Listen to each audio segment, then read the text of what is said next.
XCRX 400H ជារថយន្ត SUV ដំបូងគេបង្អស់របស់ក្រុមហ៊ុន Lexus ដែលបំពាក់ប្រព័ន្ធ Hybrid System ដើម្បីផ្ដល់ភាពសន្សំសំចៃបានខ្ពស់ថ្ងៃនេះខ្ញុំនាំបងប្អូនមកដឹងពីសមត្ថភាពនិងភាពទំនើបឬក៏ផាសុកភាពក្នុងពេលបើកបរ X 400H ប្រើប្រាស់ម៉ាស៊ីន6ឬក៏ V6 មានកម្លាំងម៉ូទ័រនិងកម្លាំងម៉ាស៊ីនរួមបញ្ចូលគ្នាផលិតកម្លាំងបាន268 horsepower កម្លាំងរមួល333 Newton m សន្ទុះពី0ទៅ100ត្រឹមតែ 5.7 វិនាទី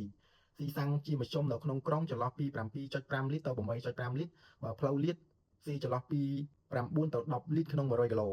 ប្រាស់ប្រអប់លេខ ACVT ដែលជាប្រអប់លេខមួយងារបដូរលេខបានយ៉ាងរលូនហើយបើនិយាយពីរូបរាងរបស់គេវិញគឺមើលមកផ្លែតស្រដៀងទៅនឹង330ឬក៏350ឆ្នាំ07ដែលខុសគ្នានឹងផ្នែកខាងមុខដូចជាចង្កៀងកាត់អាប់រាងមូលបណ្ណាកងមានរុនរាងធំហើយផ្នែកខាងក្រោយវិញខុសគ្នាទៅលើ stop LED ជាមួយនឹង logo 400H ហើយផ្នែកចំហៀងមាន logo hybrid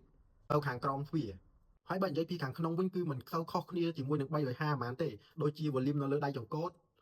អេក្រង់ 7 inch ដែលបង្ហាញមុខងារ hybrid system ដំបូលបើកមាន cruise control កៅអី set memory ជាមួយនឹងព្រើងសិនជាខាងក្រោយវាក្រោយបិទបើកអូតូមានកាមេរ៉ាក្រោយឬក៏មុខងារផ្សេងដែល350មានហ្នឹងគឺ 400H ហ្នឹងគឺមានសឹងតែទាំងស្រុងដែលខុសគ្នាទៅនឹងកន្លែង highlight ឈើប្រណិតរបស់350